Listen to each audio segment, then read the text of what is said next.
It's actually really pretty outside today. There's a little church over there, but the sky is like gorgeous today. Hey guys, I'm Kat and welcome back to my channel and welcome to May, which is Mental Health Awareness Month, which is really exciting because, well, for multiple reasons. One, because I like that mental health is becoming more of a thing that people are knowing more about and that people are accepting that it's actually real, because there was a time back in the day where if someone did to say that they were depressed or had anxiety or some kind of mental health thing, people wouldn't believe it because, you know, if what you can't see isn't real.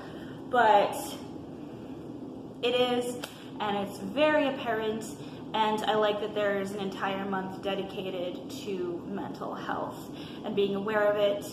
And there are a lot of people that support it, and I really think it's very cool. But a lot of the reason I wanted to make a video about it is because today I was hanging out with my boyfriend and he asked me a question. He said, be honest, how are you really feeling about your apartment and moving in and basically living alone? And are you doing okay? And I have been trying really hard to be honest with myself. I try to be honest with other people, but it's really hard for me to be honest with myself because I'm the kind of person that if I admit something is wrong or that I'm sad or that I'm hurt or that I'm scared of something, it makes it real. So I like to pretend that it's not there. You know, fake it till you make it, basically. But I answered him honestly, and I said, honestly, no, I'm not okay right now, but I will be, because I've never lived alone before. In my entire almost 25 years, I have never lived by myself. I lived with my parents and my sister, and then I lived with a friend, and then I lived with my aunt and uncle, and then I lived with my boyfriend, and so I've always lived with someone. I always had companionship. I always had someone else in the house. I have never been alone. So this is the first time that I've ever genuinely lived alone and been alone.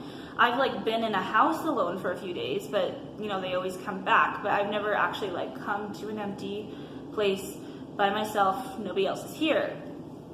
And I didn't realize how much I crave and need companionship until I moved into here. Which of course, that's what I'm used to. That's what I know is companionship. So when you don't have it, it's kind of really lonely and unsettling. And there are things about me that I thought I knew that I didn't know until I moved into here. That the level of loneliness that I feel is very apparent, and it's almost overwhelming to the point where if I don't do something like cook or go outside, go for a walk, you know, or potentially work out, I get really depressed. And it's to the point where it's almost painful. It's overwhelming. And there are really good days where I'm here and I'm goofing around and I'm cooking and I'm dancing in this empty living room that I have right now. And then there are days where I have cried myself to sleep, and that I'll take sleep aids because I can't sleep. I don't like admitting that because I don't like admitting when something like that happens, because I pride myself on being a decently strong person and I can get through a lot of situations really easily. But this is brand new territory for me. It's a brand new experience for me, and it's really scary. And my depression has become a whole different kind that I've never had before.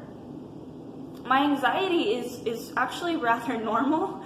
I'm always anxious. I always have stress and anxiety.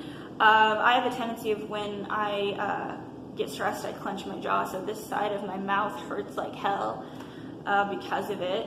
But I have episodes of severe depression, and that's part of that is because when I'm about to start my period, my PMDD, but also my hypothyroidism gives me severe depression. But also, I lived with my boyfriend for a little, almost a year, and you get used to being around them, or at least being in the same house, because there were times where we would hang out in a different room, but I knew he was there.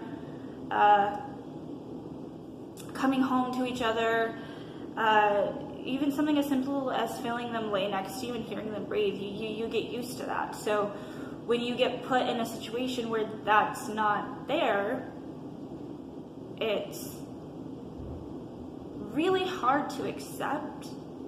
And I have such a control issue that when it's something that I can't control, I get upset, and then I get depressed, and it kind of just steamrolls from there. But also, it's also sad because when you're with someone for so many years, and then you decide to move in together, you want it to work out, and you want it to, like, you think it's the beginning of a new life, and it's going to work out, you guys are going to build a life together. But then there's always that slight possibility that it won't work out. And I do think that the circumstances that he and I moved in together weren't the greatest at the time. So I do think that it wasn't a good time for us to move in with each other, but also it's like, trying to find ourselves individually while also trying to find ourselves as a couple is really hard.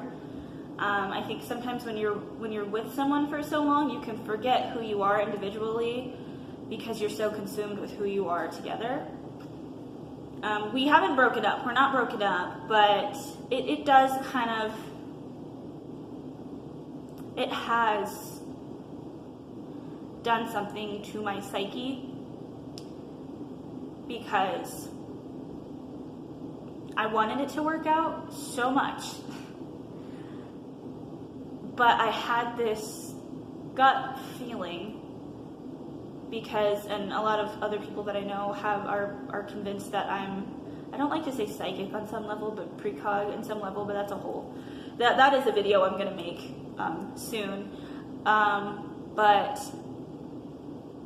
I had this feeling that it wasn't going to work out. And that was part of the reason why I was hesitant on moving in with him, because I had a feeling that something was going to happen and it wasn't going to work out. But of course, when you move in with someone you love, you think that it's just like moving in jitters. But that has been a part of it.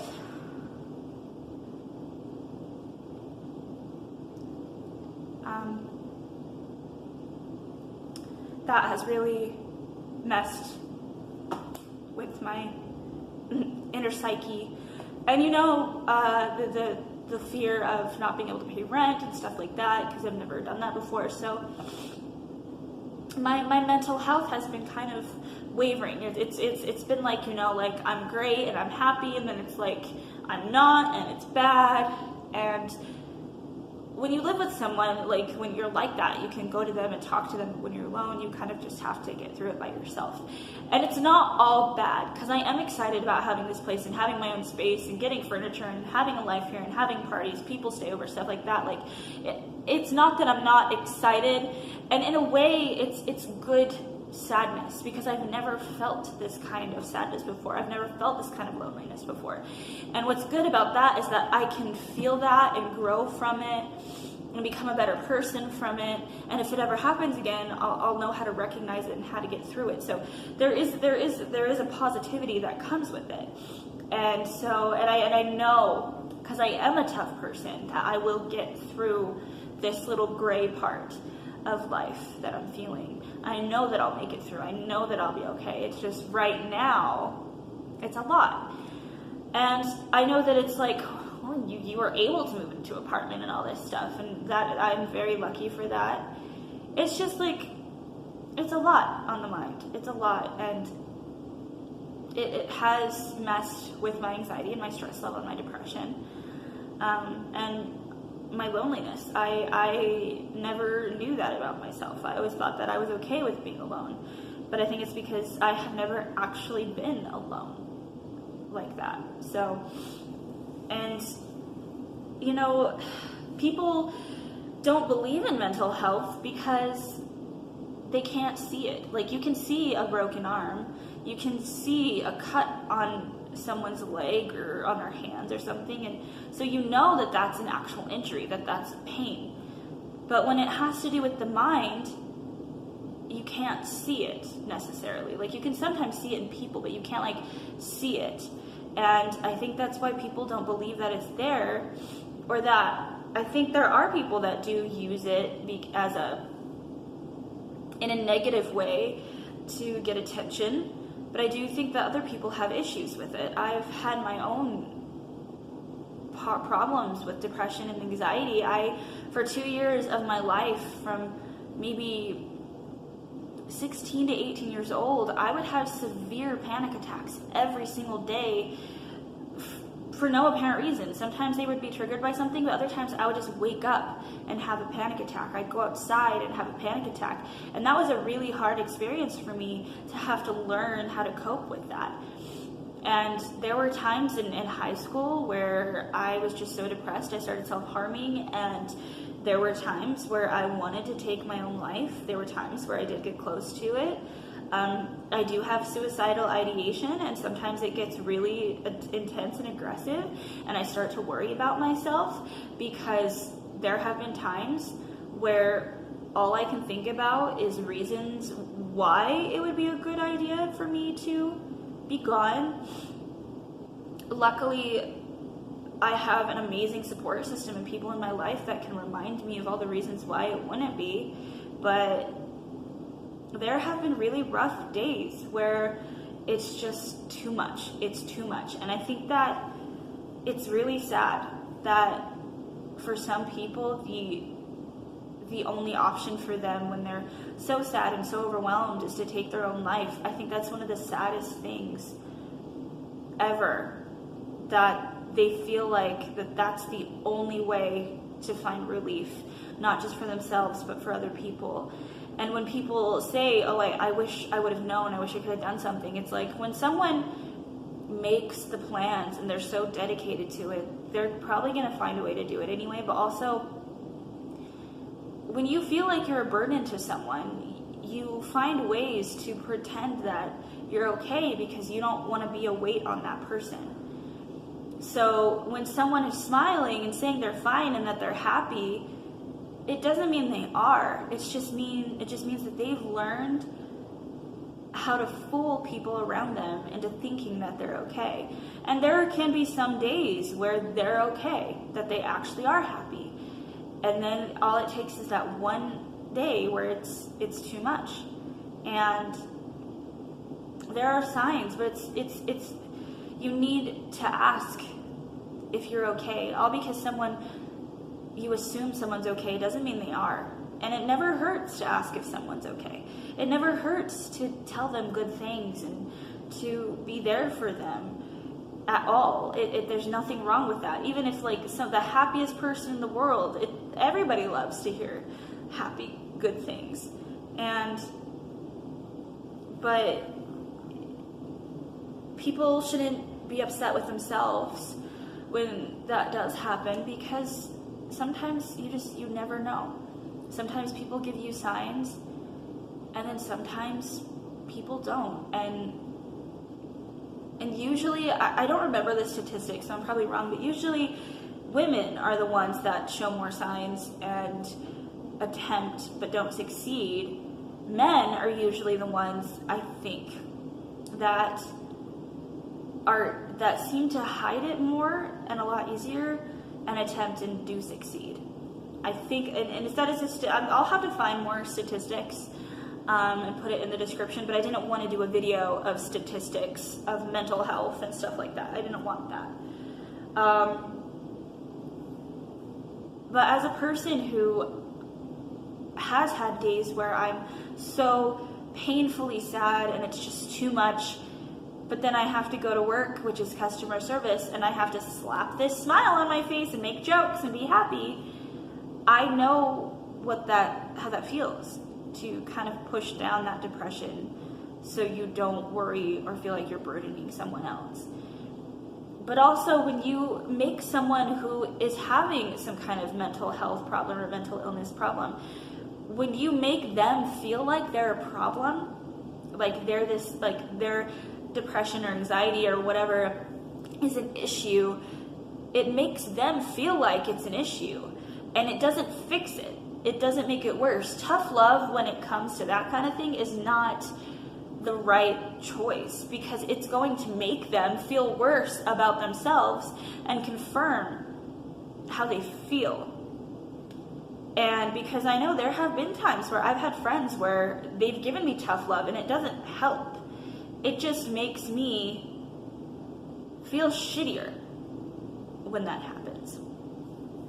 And so it's just, there's so much that comes with it, and not everybody is perfectly happy. I find it very impossible for everyone to be in a good place.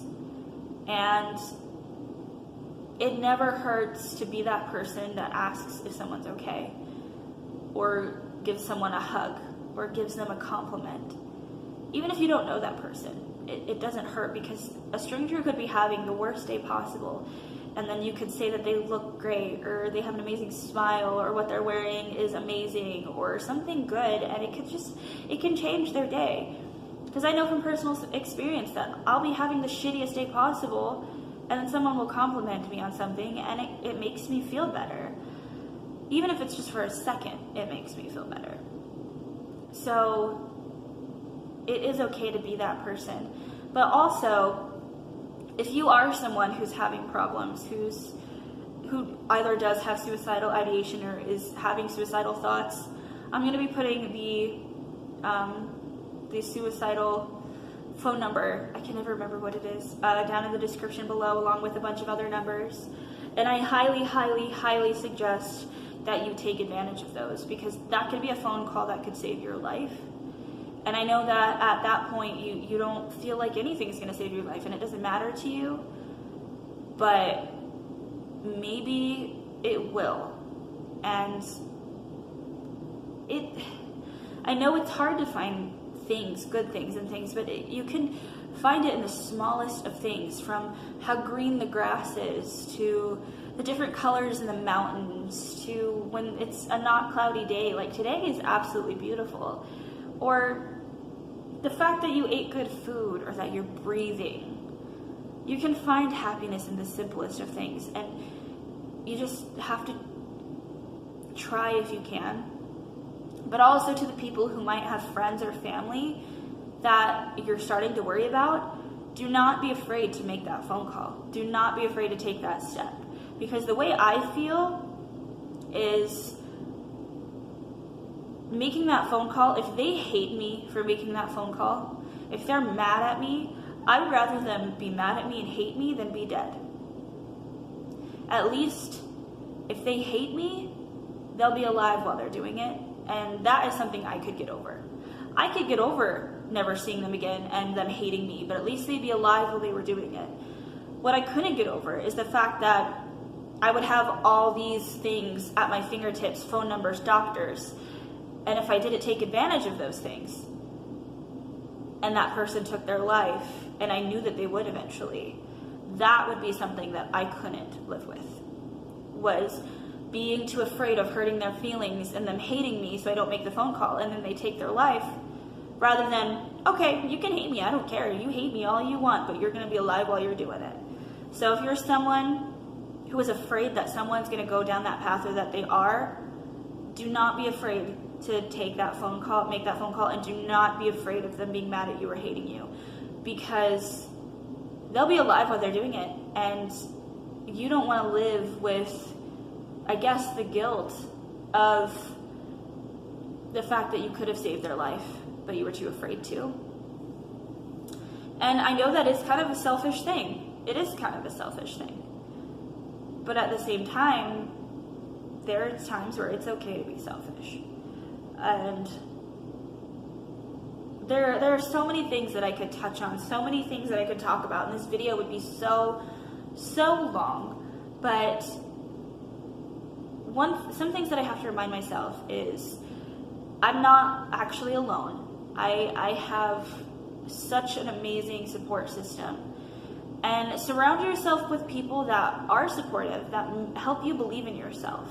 Because my friends and my family believe in me so much that it's helped me believe in myself on some level. get yourself a support system and friends that are actually going to support you regardless of anything. Try to find beauty and happiness even in the smallest of things. Talk to someone if you can, whether it be a therapist, a stranger, your friend. There is nothing wrong with getting a therapist. Absolutely nothing wrong. Or look into BetterHelp and see if they can help you. I've never tried it. I've thought about it, but I've heard that it's helped other people. Just, you're not as alone as you think you are. And I know that's really hard to get into the mindset when you're already feeling like you are, but you're not. And I don't know anybody's life out there. All I know is mine. And I'm really hoping that people making mental health videos and putting out there that they've dealt with these issues, depression, anxiety, stress, and everything past that. I'm glad that people are making videos because those videos are great for people who either are too afraid to make the videos, or in that it's too much, or they just can't. Being the voices for those people and showing them that they're not the only ones, I think will be really helpful. And I think once we get over this stigma of feeling like mental health is not real and it's just dramatic and you can change it, it's just in your head. No, it's really not. And once people start to realize that it's not, I feel like it'll be a good thing. And I know it's probably going to take a long time for people to really accept it for what it is, but I would love to be part of the movement for that. And I've had a lot of people that I've watched make videos about mental health, and it's helped me a lot, so I hope that maybe I can help someone else. But right now, my mentality, my mental health, everything, my depression is not in the greatest of space, but it will be. And I have hope, and really, hope is all I have right now. I have people in my life, but with myself alone, I have hope. And hope has gotten me through a lot, and so I'm going to cling on to that. And yeah, so I'm going to stop talking because this video will be really long, but also my foot is asleep, which is great. I need to clean my apartment. It's amazing how I'm one person, but it gets messy so quickly. And I need to cook my food for the week and stuff. So yeah, so welcome to Mental Health Awareness Month. If you are someone who deals with any mental health issues, it's okay. You'll get through it. And for those of you who might have friends or family who are, do not be afraid to be there for them and to love them and support them if you can. Don't make them feel wrong for what they're feeling and stuff. And yeah, don't be afraid to be open-minded, because I bet you anything there's more people than you think, and a lot of people that you know that are going through something. Everybody's going through something every day. But thank you for joining me in this video, and give it a thumbs up if you liked it. I know it's really long. I just got kind of on a tangent. And if you are going through anything, feel free to talk about it below or anything, and stuff like that. I'm open to that. If you want to be notified whenever I make videos, whenever I do, go ahead and hit that bell notification thingy. And if you want to subscribe, same thing, hit the subscribe button.